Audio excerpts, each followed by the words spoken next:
Santiniketan medical college ও হাসপাতালের উদ্যোগে বস্ত্র বিতরণী অনুষ্ঠান। এই অনুষ্ঠানে পিছিয়ে পড়া আদিবাসী সম্প্রদায়ের মানুষদের নিয়ে বাঙালি সর্বশ্রেষ্ঠ দুর্গা উৎসবে সামিল হয়েছে শান্তিনিকেতন মেডিকেল কলেজ ও হাসপাতালে। আদিবাসী সম্প্রদায়ের মানুষেরা পুজোর 4 দিন শান্তিনিকেতন মেডিকেল কলেজ ও হাসপাতালে দুর্গোৎসবে খাওয়া দাওয়া থেকে শুরু করে আনন্দ অনুষ্ঠানে মেতে উঠবেন বলে জানান মেডিকেল কলেজের কর্ণধার মলয় পিট। আজকে প্রায় 1000 আদিবাসী সম্প্রদায়ের মানুষ বস্ত্র উপহার দেওয়া হলো। এই অনুষ্ঠানে উপস্থিত ছিলেন মেডিকেল কলেজ ও হাসপাতালের কর্ণধার মলয় পিট সহ অন্যান্য বিশিষ্ট ব্যক্তিবর্গ।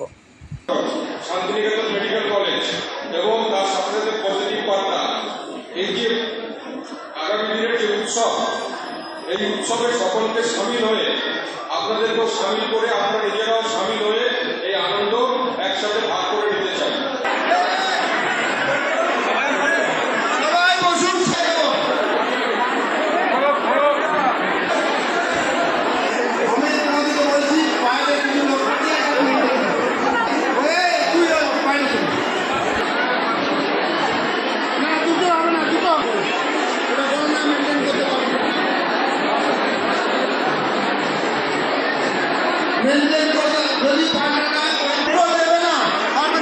সেই জিনিসগুলো দেখে আমি কিন্তু অনেকটাই আমার ভিতরেই আস্তে আস্তে ইনভলভ হয়ে গেছি। তার প্রত্যেকটা কাজের মধ্যে যে জিনিসগুলো দেখেছি তার মধ্যে থেকেই আস্তে আস্তে আমি কিন্তু প্রতিমোহন সবার সাথে ইনভলভ হয়েছি।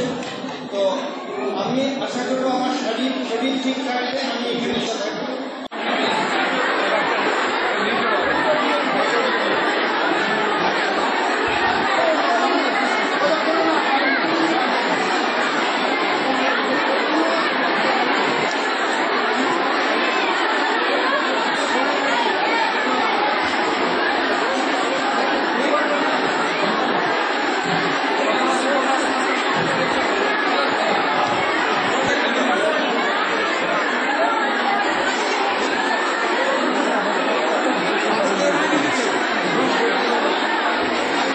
বীরভূম থেকে কাজী আমিরুল ইসলামের রিপোর্ট, আনন্দ বার্তা।